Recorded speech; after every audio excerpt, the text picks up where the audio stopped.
अस्माकं तु विशिष्टाये तान्निबोध द्विजोत्तमं नायका मम सैन्यस्य संज्ञार्थं तान् ब्रवीमि ते। दुर्योधन आगे कहता है, हे ब्राह्मण श्रेष्ठ, पांडवों की सेना के योद्धाओं को तो आपने देख लिया, अब अपने पक्ष में भी जो प्रधान हैं उनको भी तो आप समझ लीजिए। द्रोणाचार्य की जानकारी के लिए शत्रु की सेना के बाद दुर्योधन अपनी सेना के जो जो सेनापति हैं उनके बारे में बतलाता है। समस्या के बारे में सब कुछ जान लेने के बाद बारी आती है अपने पक्ष में सोचने की।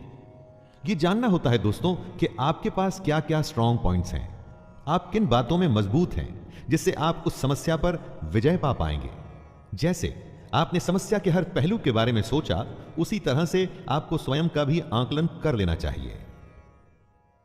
समझकर ही उस पर विजय प्राप्त की जा सकती है। चुनौती को इतने अच्छे से जान लेना चाहिए कि जब हम उससे लड़ने जाएं तो कुछ नया न लगे, कोई सरप्राइज ना आए। युद्ध हो या चुनौती, सरप्राइज आपको हरा सकता है।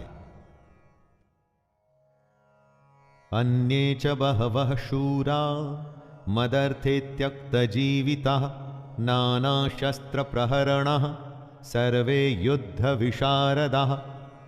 दुर्योधन गर्व के साथ कहता है कि मेरे लिए जीवन की आशा त्याग देने वालों की कमी नहीं। इतना ही नहीं, ये शूरवीर अनेक प्रकार के शस्त्रास्त्रों से सुसज्जित हैं और सब के सब युद्ध में चतुर हैं। दुर्योधन के एक इशारे पर उसकी सेना के शूरवीर लड़ने मरने को तैयार हैं। उन्हीं को देख दुर्योधन खुश हो रहा है। दुर्योधन के साथ युद्ध में लड़ने के लिए शूरवीर थे जो उसके लिए मरने को तैयार हैं। आप जब अपने जीवन की चुनौती से लड़ते हैं तो आपके साथ कौन होता है?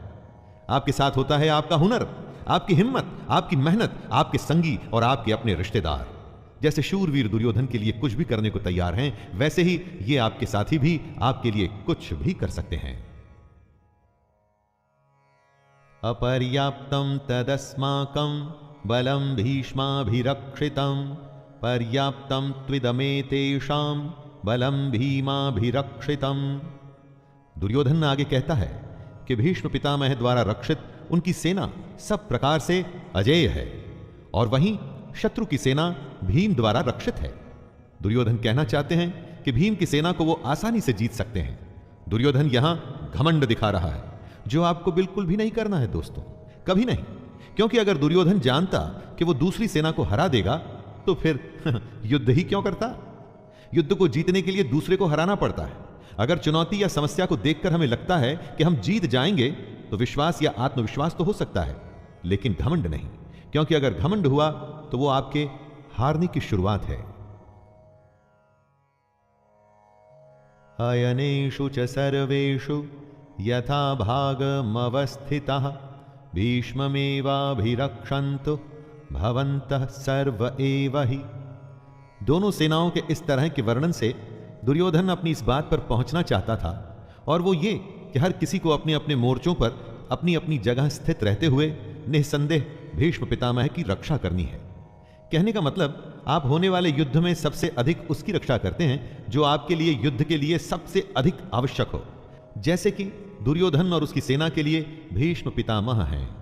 भीष्म पितामह के हारने का मतलब था कि युद्ध हार जाना, और उनके बचे रहने का मतलब कि आप युद्ध हार नहीं सकते। अपनी सबसे बहुमूल्य चीज को तब तक बचा के रखना चाहिए जब तक कि आप युद्ध पर विजय प्राप्त न कर लें। तस्य संजनयन हर्षं कुरु वृद्धः पितामह सिंहनादं विनद्योच्चैः शंखदध्मो प्रतापवान।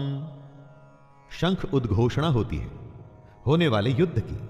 कौरवों में सबसे वृद्ध, सबसे बड़े प्रतापी पितामह भीष्म ने उच्च स्वर में सिंह की दहाड़ के समान गरज कर ऐसा शंख बजाया कि दुर्योधन के हृदय में हर्ष उत्पन्न हो गया। युद्ध जीतने के लिए अपने पक्ष में माहौल बनाना पड़ता है, खुद को दिलासा भी देना पड़ता है कि हम युद्ध जीतने में सक्षम हैं। ऐसा ही पितामह भीष्म ने किया और ऐसा ही हमें भी करना चाहिए।